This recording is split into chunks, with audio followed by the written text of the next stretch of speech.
How would you make the wildflowers stand out and the hillside recede? That's the question one of my students from my online course found at paintwithtrisha.com asked me. Let's get into it. This artist knows how to take something mundane and make it exciting. She knows all the tricks. She has contrast, hard edges, color excitement. That is making it very alive and exciting. She's discovered a superpower. Now she just needs to know how to control it. I used to be a graphic designer. You can emphasize a word or a sentence in type. You could put it in bold. You could underline it. You could make it all caps. You could make it a different color.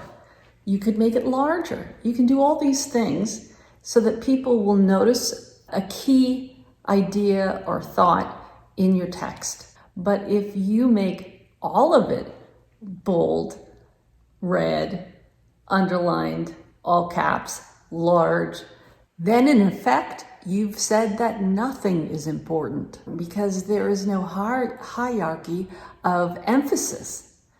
The same thing is happening in the painting because high contrast is used everywhere and hard edges and saturated color.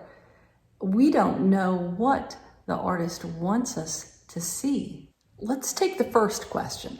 How do you make the wildflowers stand out as the focal point? Looking at the way that they're painted, they seem to be homogeneously colored and spaced.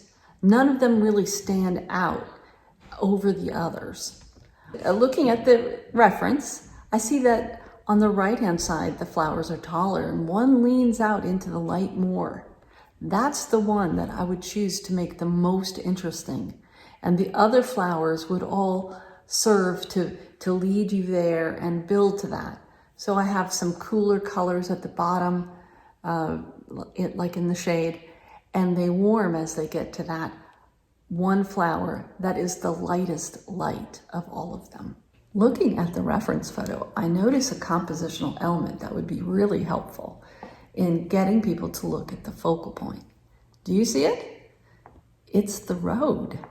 The road makes a line that points to the focal point.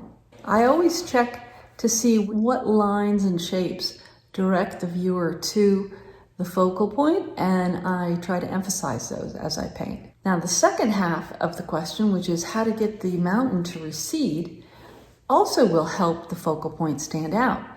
We'll start with the sky. We'll make it lighter.